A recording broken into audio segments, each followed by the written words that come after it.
Once you have identified your value proposition, you are ready to start developing your operations plan.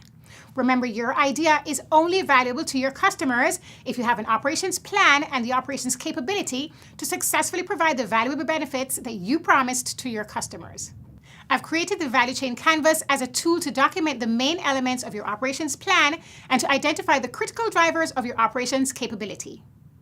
The Value Chain Canvas considers the 3 critical C's which are important for venture success: customers, capability, and cash. When you're in the customer section of the Value Chain Canvas, you will first identify your customer value proposition. Your customer value proposition defines the reason that customers choose your product or service. It is your competitive differentiator. Second, you will identify your customer satisfaction goal. This metric will allow you to operationalize your value proposition and to measure and to track whether or not you are effective in providing value to your customers. Third, you will identify your projected customer demand. Once you've completed the customer section of the Value Chain Canvas, you can move on to the capability section. Every operations decision should be made in such a way as to ensure that you will have the operational capability to deliver on your customer value proposition, to achieve your customer satisfaction goal, and to meet your projected customer demand. The capabilities section of the Value Chain Canvas will identify the 4 major stages in your value chain. The first stage is source. The source stage includes finding and purchasing all of your intangible and tangible resources that are needed as input into your operation. The second stage is produce. The produce stage includes all the steps that you need to complete in order to transform your resources into saleable products and services.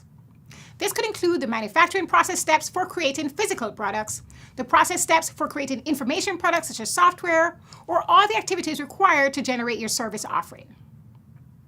The third stage is deliver. The deliver stage includes all of the steps that you need to complete in order to get your products and services from your company to your customers. The fourth and final stage is maintain. The maintain stage includes all the steps that you need to consider after you have delivered your product or service to your customers, such as managing product returns, customer complaints management, and providing technical support. For each stage on the Value Chain Canvas, you will consider 4 elements related to your operations capability. 1, activities and processes. 2, partnerships. 3, key performance indicators. And 4, capacity. Let us look more closely at each of these elements. First of all, you need to think about all of the activities and processes that you need to complete for each stage in the value chain: source, produce, deliver, and maintain. To identify the activities and processes, you need to ask yourself the following questions. What are all the steps that we need to complete in order to source, produce, deliver, or maintain this final product or service? After identifying all the activities and processes for each of the 4 stages, you will need to think about partnerships.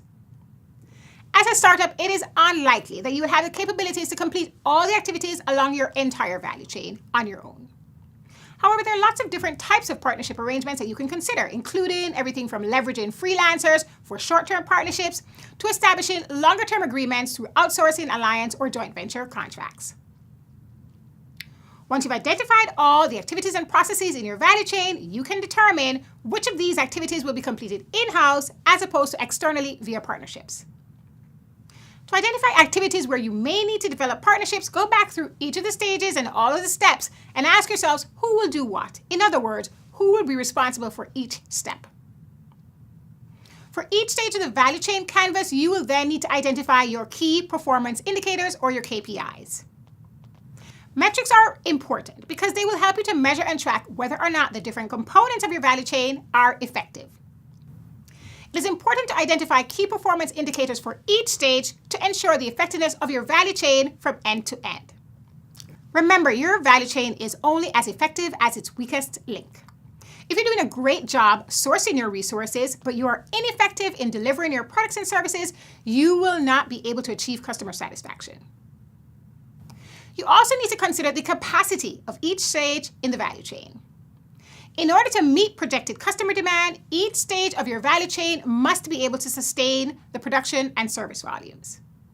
If there is a capacity bottleneck in any stage of the value chain, the venture will not be able to survive in the marketplace over the long term. The last of the 3 critical C's for venture success is cash. So in this section of the value chain canvas, we will consider your operational cost drivers. Remember, your venture will only be profitable if you're able to keep your operational costs lower than your revenues. To determine the potential for profitability, ask yourselves 2 important questions. First, revenues. What unit price can I charge for each unit of my product and service? And second, costs. What is the marginal cost to deliver each unit of my product and service? As you think about your costs, recognize that there are 2 types of costs, fixed costs and variable costs.